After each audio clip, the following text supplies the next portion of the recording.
It's good to know you're all well. Puts me at ease.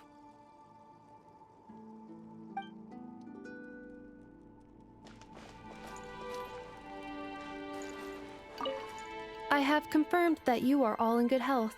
With that, my work is now complete.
Are these people... Judging by their clothes, they appear to be phantom Hyperboreans from the distant past. That could mean they have some clues about the moon goddess's name, right?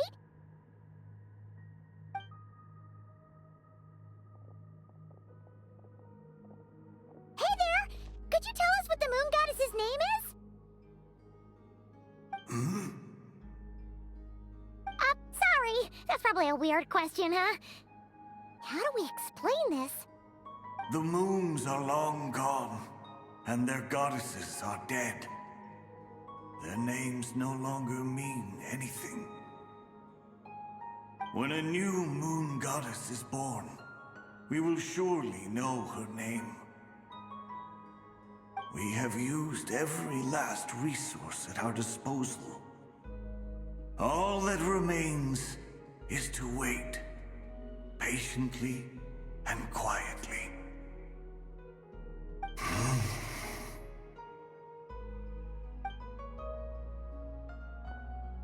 Were the people of the past all this devout?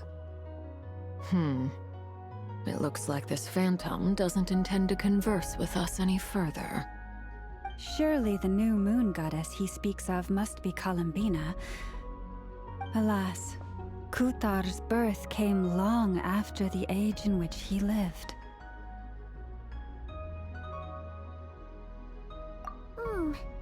But, maybe if we find a phantom from a more recent age, they might know Columbina's real name. True. Keep an eye out. We should be able to tell which era they're from by the clothes they wear. Yeah!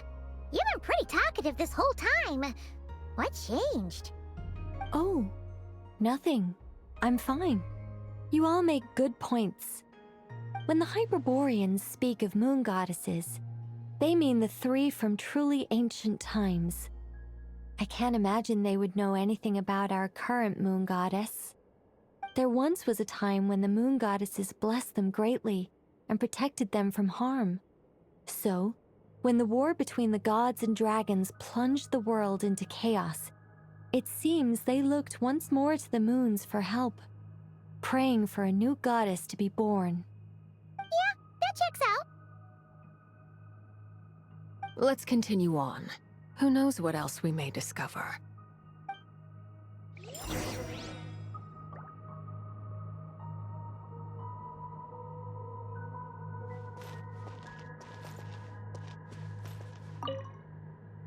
The moons have left for now, but they would not abandon us forever.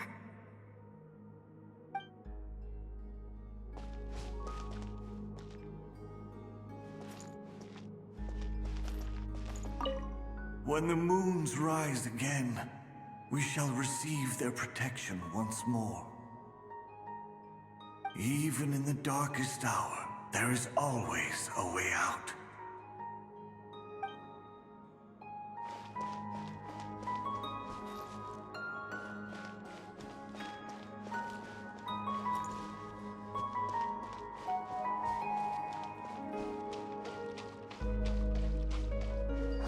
door blocking this path. Not a problem. Try this.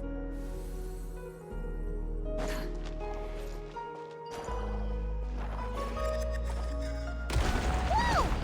How did that door suddenly collapse?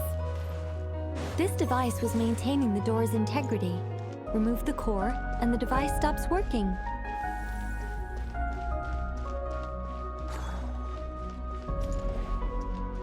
Is this our destination? Impressive. More precisely, this is a device that will help us reach our destination. Let's go. We still have a long distance to cover.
The way ahead is blocked by broken rocks!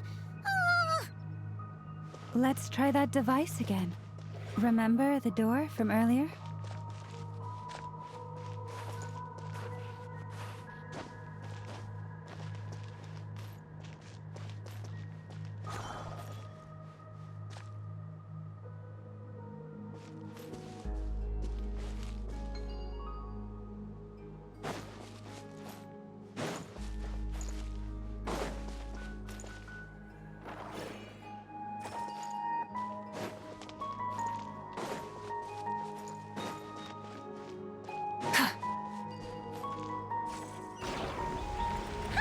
So it works in reverse, too!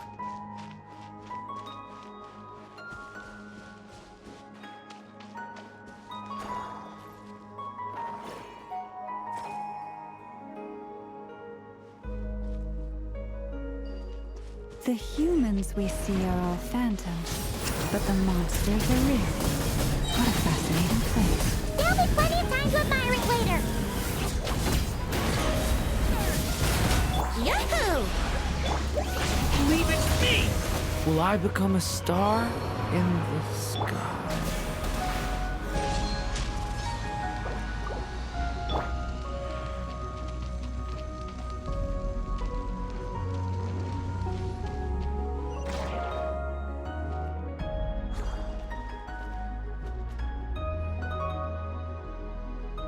Ooh, there's a whole bunch of artwork in here. Seems pretty old. Nicole, this is probably your area of expertise. What do all these paintings mean? Let me see. To understand these murals requires some knowledge of the history surrounding the War of Funerary Flame. I shared a little of this with Lauma before. Yes. I think I follow. The dispute between the Moon Sisters. The transformation by Nibelung. Oh no, it's no trouble. I'd be delighted to share the tale again. Alright then.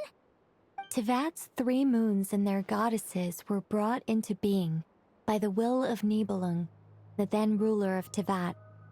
But when the heavenly principles came, they changed the world completely, down to its very foundations.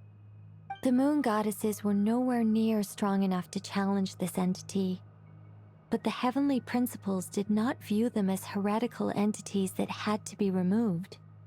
Essentially, the 3 moons existed to keep this planet alive and operational, which did not directly conflict with the heavenly principles' aims.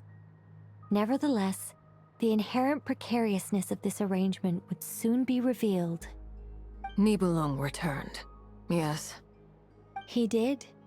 and thus began the War of Funerary Flame, a battle for dominance between Nibelung and the Heavenly Principles. Discord would soon emerge between the three Moon Sisters. One would voice the opinion that they should follow Nibelung, for it was he who first hung the moons in the sky. Another would argue that taking sides in the conflict would only bring the world closer to ruin. There was no telling where it would lead, especially since their creator had returned, bearing the perilous power of the abyss. Nibelung would eventually discover their disloyalty.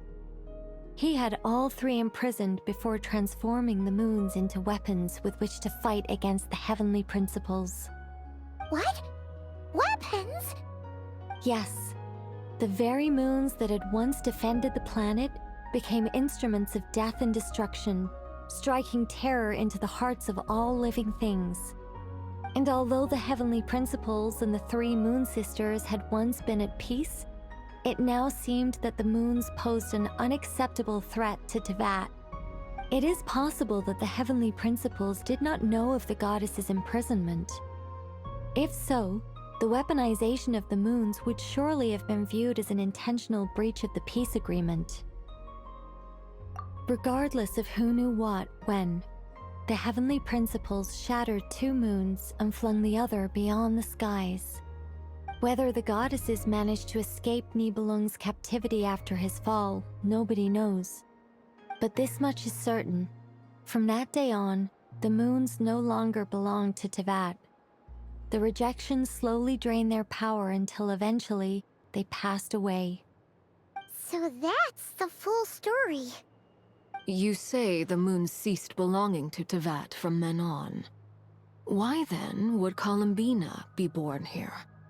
That is perhaps due to the lingering connection between the Frost Moon, which was not shattered, and this world. You could see it as the three sisters' dying wish. They never desired war. All they ever wished for was to protect this land. I see. If the final fate of the three goddesses is as you say, then Columbina faces the same grave danger. Our investigation has yet to bear fruit. We must hurry. Yeah, you're right. Let's keep going.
Why do the creators of this world no longer show mercy upon their people?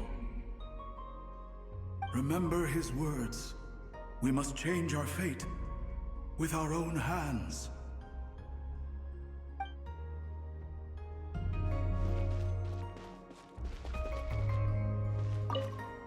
Should we trust him to keep his promise? We have to. There's nothing else we can do. Wait, that's odd. Who is he? Is something wrong? No, not really. It's just that over 30 possibilities emerged in my head, so I can't be sure who he is. It's been too long. My memory isn't as sharp as it once was. Okay. 30. Wow.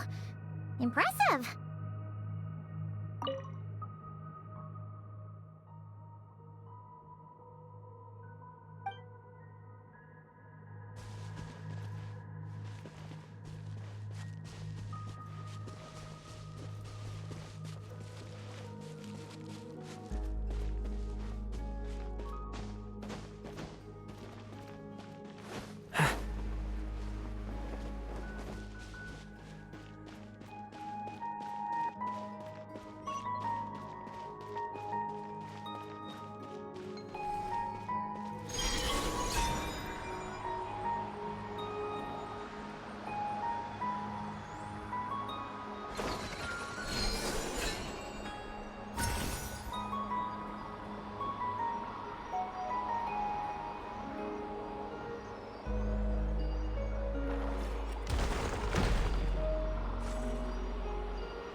We're finally here!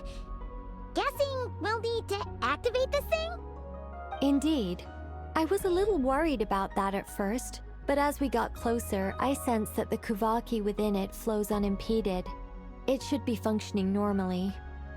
The only issue is how to activate it. It's looking a little worse for wear. What about the cores from some of the other devices we've seen? Can we repair it using those? In all likelihood, yes. I imagine that would have been the Hyperborean's backup plan. Let's look for some cores.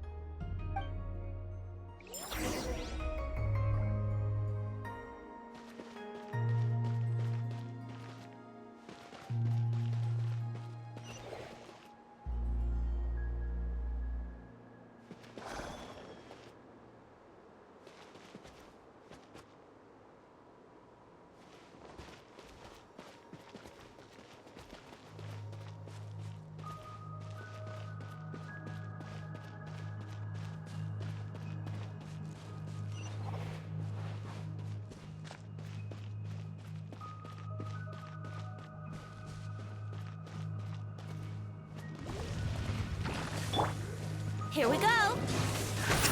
Yeah! Leave it to me! Burn it down! Full throttle! Ah! No more mistakes! Light of the blazing sun! Watch out! Let's light it up! Brace yourselves! Think you can get away? Teamwork is dreamwork! Rise with the sun!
Walk up, then jump down.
Adventure time!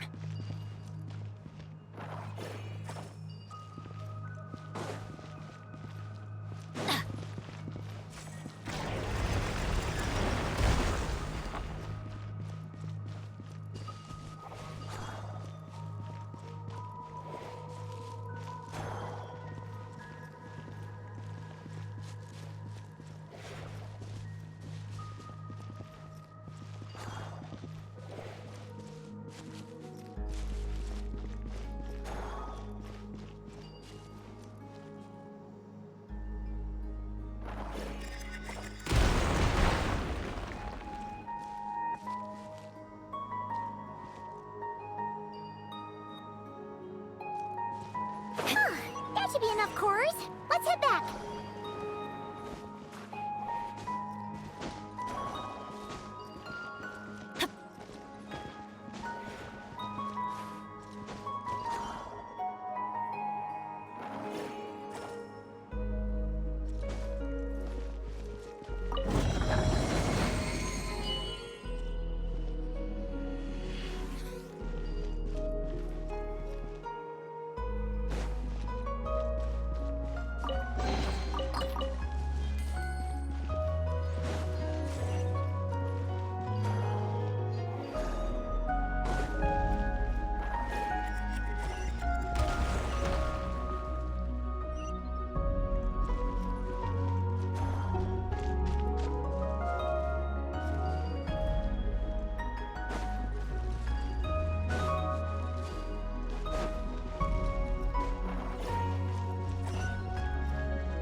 Adventure time!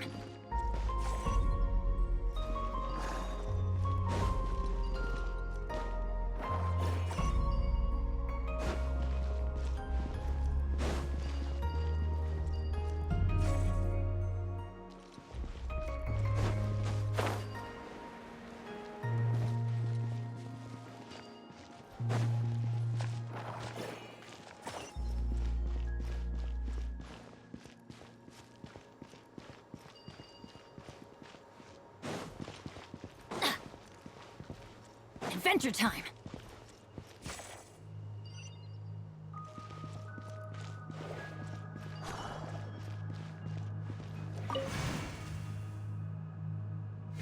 The device is up and running.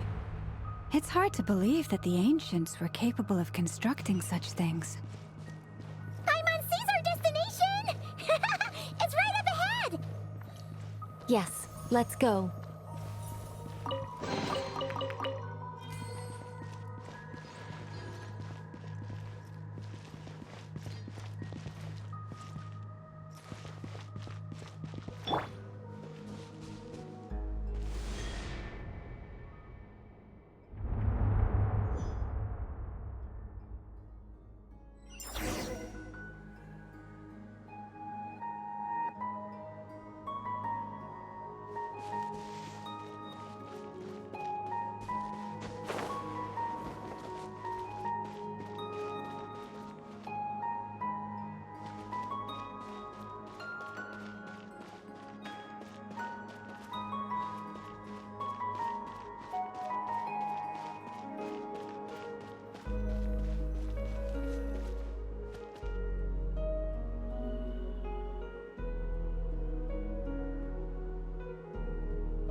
This is where the people of Hyperborea communicated with the moons. We need only place the moon marrow upon this platform on Moon Prayer Night, and we shall be able to open a portal to the moon and send our moon goddess back home. The assumption being, of course, that we can find her first. That's right. You want to know if it's safe there, don't you? And yet, she has no choice but to return. You know this. That's not the only issue here. This is the end of the line, right? We've explored everything we can. And despite looking at historical artwork and talking to people from Hyperborean times, we're still no closer to learning Columbina's name. If it's not too much trouble, could you tell me exactly what Alice said to you about finding her name? Oh, sure. What she said was... Then your first job is to find it. As a moon goddess, I'm sure she must have a name she identifies with. Neither Columbina nor Kutar is her true name, and she's never really accepted either of them. Is it not also possible that she has never had a true name? Not at any point in history? That would be a hard pill to swallow. But at this point, we may have to accept that that is the truth. No one knows how she came into being, and she certainly doesn't have parents in any sense that we're aware of. Perhaps she was never granted a name at all. But does that mean there's no way to get Columbina back?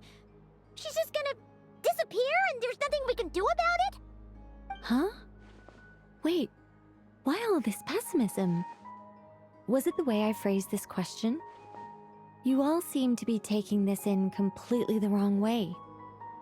Well, just because she's never had a real name in the past doesn't mean she can't have one now. What? Think about what Alice said again. She never once said that you'd have to find a new name, did she? Are you saying what I think you're saying? Yes. Names are anchors that connect us to the world. If she doesn't have one already, then all we have to do is create one, no? It's like... yes. Traveler, when you first arrived in Teyvat, do you think you would have turned around if someone behind you shouted, "Hey, Tumaini"? But what about now? I understand what you mean. Life is a long journey. Even the friends and family by our side can change over time. When people call you by different names, what matters isn't so much the words themselves, but what they symbolize. And of course, whether that resonates with you. Lumine. So, close your eyes and picture the moon goddess in your mind. If you were to call out to her in this moment, what would you say?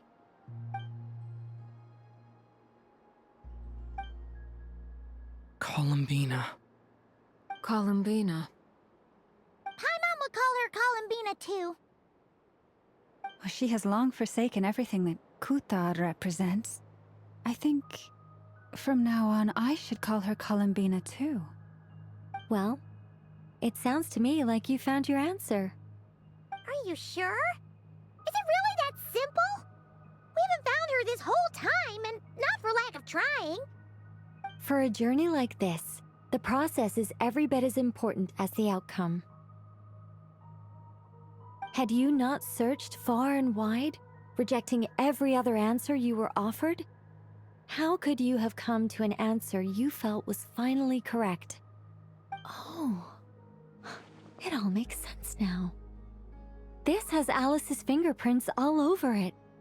Are you suggesting that Mage knew from the start that Columbina never had a real name to begin with? I can't say for sure. But I can definitely imagine her chuckling in satisfaction somewhere right now, saying, "Ah, what fun." Lama! Your antlers!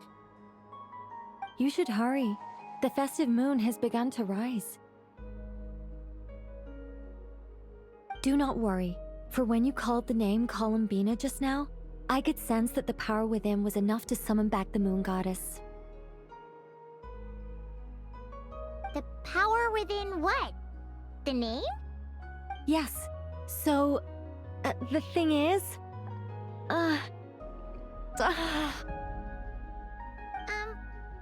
What's wrong now? This is so annoying. I really want to explain how that whole thing works. Starting from the founding principles of Teyvat and... Oh, I could talk about this for hours. But Deep breaths, Nicole. Deep breaths. You're an angel. A sober, sensible, solemn angel who has her priorities straight. Okay then. Sorry for asking. Clearly a bad call on Paimon's part. Anyway, you all need to hurry. Last thing, remember how it felt when you called out that name. Then it is agreed. By the name Columbina, we shall find her. Then we'll throw her the best Moon Pair Night party ever! And at last, we will send her home.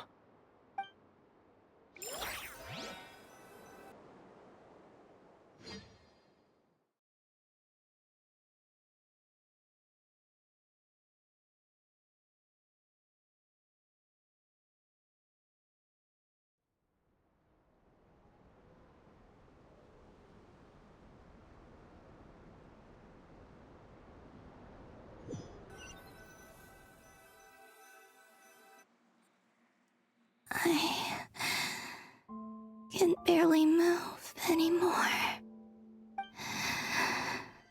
My consciousness is fading away. Have they come back out? I'd love to see them one more time.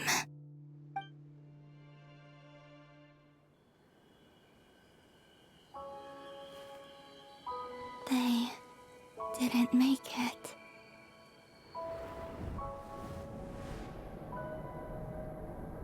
Could you tell me your name? My name is... Columbina!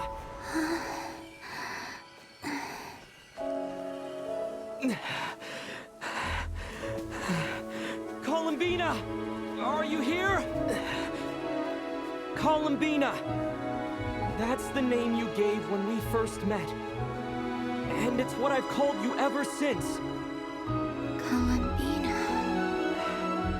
It's a fine name. I have many fond memories of Columbina, and so do all of your friends.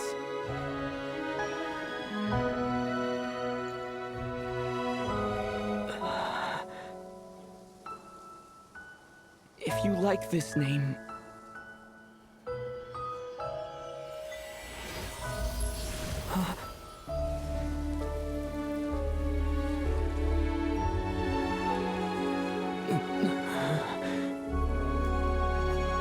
Looking for me?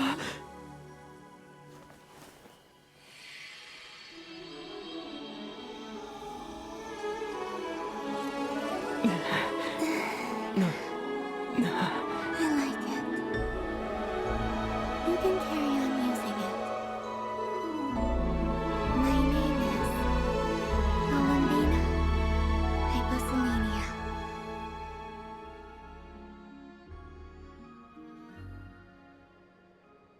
Columbina Hyposelenia. That's a wonderful name. I never thought that Columbina would become my real name. But after I met you and my other friends, the things that this name stood for slowly began to change. It went from being a Fatui code name to something my friends call me.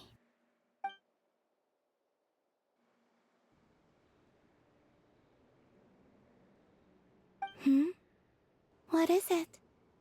Why aren't you saying anything? I'm just so happy for you. Thank you. So, where's everyone else? We can go and meet them very soon. Everyone went to different places to try calling your name. Great. I'd like to thank them as well. Everyone's done so much for me. Searching for my name, entering those ancient ruins. Huh? Wait, so you were...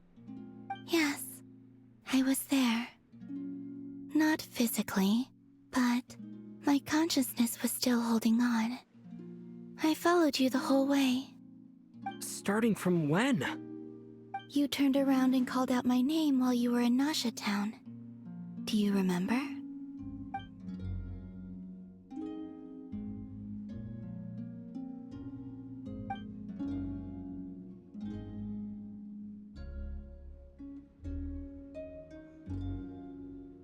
let's go. We don't want to keep them waiting. Sure. In that case, come with me. But... Hmm? Before that... Could you call my name one more time? Sure. Come with me, Columbina Hyposelenia.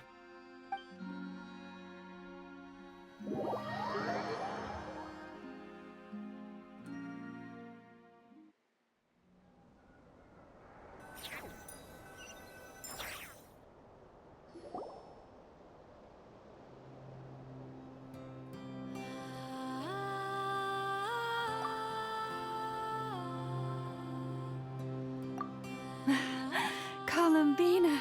Oh, this truly is wonderful. Llama, I can't breathe. Ha ha! Just in time for Moon Prayer Night. It's good to have you back, Miss Columbina. Yeah, we were worried sick. Thank you, my friends. With your help, I now have a name that belongs to me. Columbina Hyposelenia. Where's the second half from? You added it yourself? That's right. It means... Born beneath the moon. Yes. And by extension, it can also mean born beneath this world. A fine name. Now, as much as it pains me to interrupt this beautiful reunion, I feel obliged to remind you that the Moon Prayer Night celebrations in Nasha Town have already begun. Don't you want to enjoy the festivities? There's so much to see and do. And some of the ambient lighting and entertainments were sponsored by the kind souls in the Hexen Circle. Nicole? Why have you turned into Dodoko? So you're Miss Nicole. Thank you for helping us, and for helping me find my name. It's nice to finally hear your voice. You're quite welcome. Guiding lost people to hidden treasure is what we Seelie do. And if you ask me, spiritual treasures are far more precious than material ones. Chests are all well and good, but this was what it's all about. Ah, so satisfying. Anyway, I had to go help Alice. It seems like she ran into some trouble. That's why I couldn't be here in person. But don't worry, we're with you in spirit. We'll be celebrating right along with you. Keep an eye out for the Hexen Circle's festive stalls in Nasha Town. I think you'll like what we came up with. Alice said she even managed to rope B in this time. The Frost Moon Scions have also prepared various attractions. I believe Aino, Ineffa, and their crew are setting things up as we speak. On that note, Nefer, about that request I made. It's all in hand. Yehoda is on site to ensure that everything goes off without a hitch. Wonderful. In that case, Traveler? Huh? Come on, Columbina. It's time to celebrate the best Moon Prayer Night ever.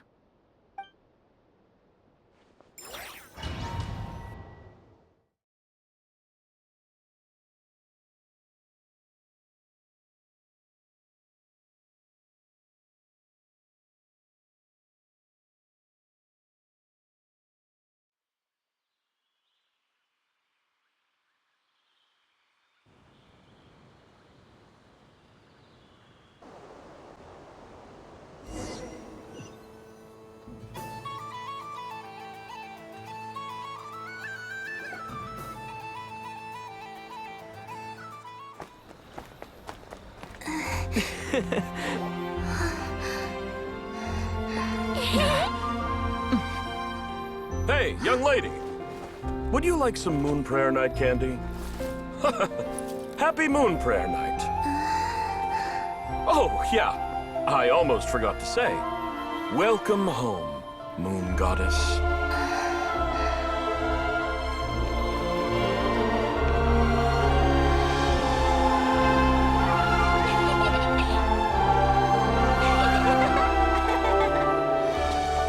Welcome home, Moon Goddess. Welcome home, Moon Goddess. Welcome home, Moon Goddess. Turning Nasha Town into her home is a festive gift. A rather brilliant idea. Perhaps this is what Krai, Columbina's home, should have been like all along.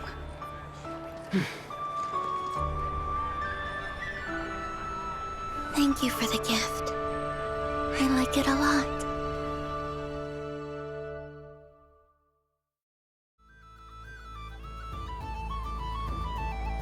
This feels like the surprise of my life. I do. I never imagined I'd ever get to enjoy Moon Prayer Night with everyone so freely. If you're happy, we're happy. Quite a strategy you came up with. Hide the tree in the forest. It's not your usual style, Lauma. Is there something about Moon Prayer Night that enhances what's in your head as well as the antlers on top? Apparently so. It even inspired a perennial penny pincher to use their resources for a greater cause. It truly is a magical festival.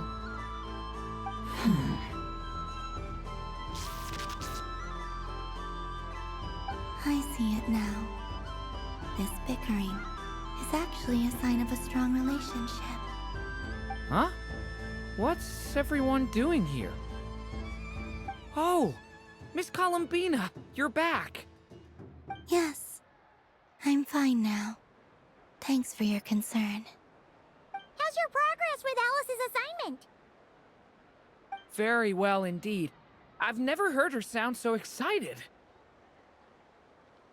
Not like this. This time her excitement seems more serious. Seems like she's had a major breakthrough. She said she'll contact us once she knows more. In the meantime, we're free to relax and have some fun. Enjoy the time off while it lasts. I have a feeling that our next task won't be so simple.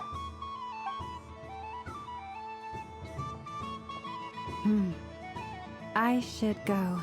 I still have a few things to attend to at the Frost Moon Scion stall. And I think I'll take a look around. With any luck, this once-in-a-year festival will come with once-in-a-year opportunities. Hold up a second.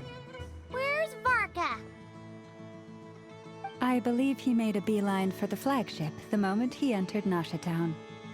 Ah, that's Mondstadters for you. They know what they want when festivals roll around. Goodbye for now, Columbina. I hope you have a wonderful night. I will.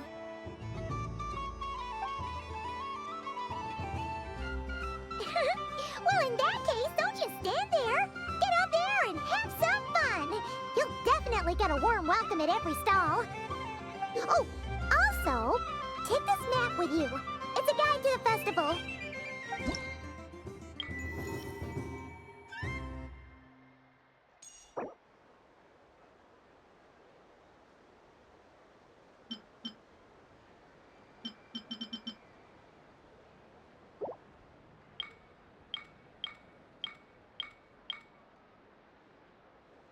The Frost Moon Scion stall is over here. Lauma's invited a whole bunch of cute animals to celebrate too. Over there is the Hexencircle section. Alice seemed more excited than anyone about this festival, so she insisted on making it a grand affair. Oh, and then there's the Nasha Town local specialties, including... Actually, forget that. Better if you go check them out for yourself. Thank you. It looks like a lot of fun. You're not coming with me? We'll be around. But don't you want to browse by yourself for a bit first?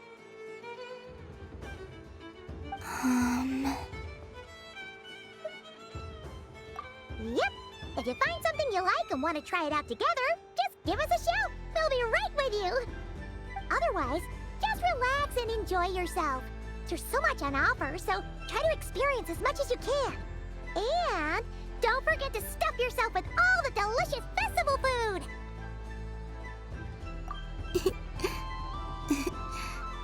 All right then, off I go.